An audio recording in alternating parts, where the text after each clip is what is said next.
성경 읽다 보면 가끔씩 고대 지명이나 사람들 이름이 끝도 없이 나오는 부분 만나잖아요. 술집이 조금 지루하게 느껴질 때도 있죠.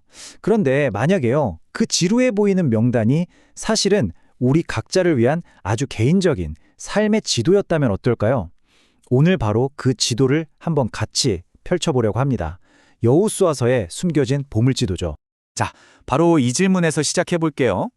여호수아 15장을 보면요. 유다 지파가 받은 땅의 성읍 이름이 무려 112개나 빼곡하게 적혀 있어요. 아니, 왜 이렇게까지 자세하게 기록했을까요? 그냥 옛날 지리 공부하라고 적어 놓은 걸까요? 그건 아닐 텐데 말이죠. 사실 이 목록 안에는요, 훨씬 더 깊은 의미가 숨어 있습니다. 이건 바로 우리 삶의 구석구석, 모든 영역을 아우르는 하나님의 은혜가 어떻게 임하는지를 보여주는 일종의 상징적인 지도 같은 거예요. 자, 이제부터 저와 함께 이 지도를 따라 여행을 한번 떠나보시죠. 첫 번째 여정은요, 지도의 남쪽 지역입니다. 이곳은 우리 삶에서 종종 우리가 잊어버리거나 뭐랄까 별거 아니라고 지나치기 쉬운 그런 부분들을 상징하는 곳이에요. 하나님의 약속이라는 게 그냥 뜬구름 잡는 추상적인 이야기가 아니라는 겁니다. 이 지도는 하나님의 은혜가 우리가 발 딛고 살아가는 바로 이 실제적인 삶의 현장에 아주 구체적으로 임한다는 걸 보여줘요.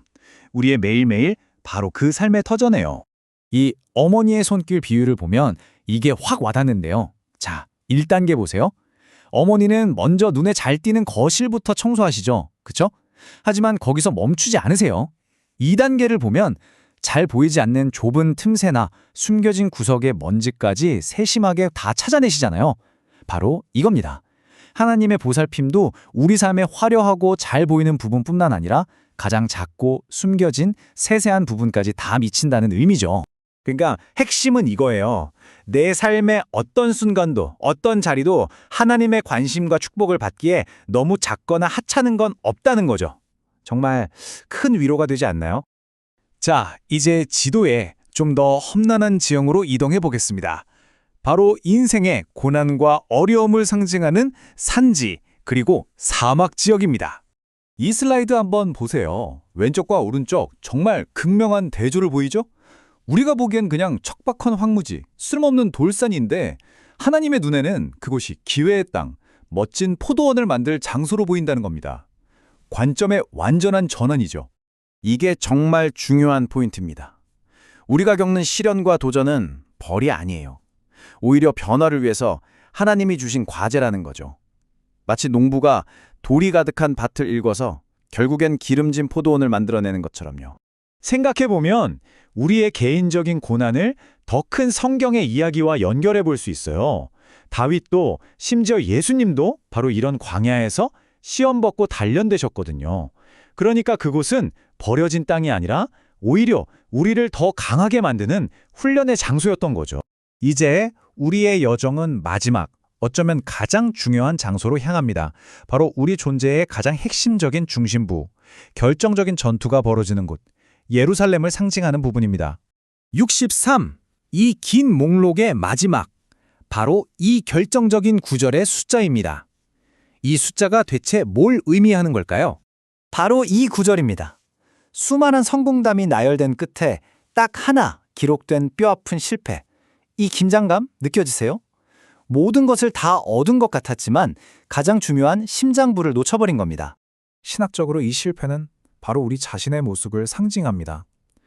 우리 마음의 가장 중심부에 이것쯤이야 괜찮겠지 하면서 죄를 용납하고 슬쩍 타협하려는 바로 그 경향 말이에요. 이 가시 비율을 보면 정말 소름이 돋는데요. 자, 1단계 보세요. 처음엔 에이 이 정도쯤이야 하고 무시하는 작은 가시에서 시작해요.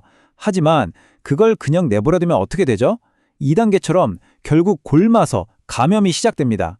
그리고 3단계, 그 작은 문제가 결국 우리 삶 전체를 위협하게 된다는 강력한 경고인 셈이죠. 이 질문은 이제 우리 각자 스스로에게 던져봐야 할 질문입니다. 내 삶을 한번 돌아보면서 말이죠. 혹시 내 안에도 내가 못 본 척, 애써 외면하며 내버려둔 여부수족 속은 없는지, 그런 타협의 영역은 없는지 말입니다. 자, 그럼 이제 이 고대의 지도에서 잠시 눈을 떼고 여기서 얻은 교훈들을 어떻게 지금 우리의 삶에 직접 적용할 수 있을지 이야기해 볼 시간입니다.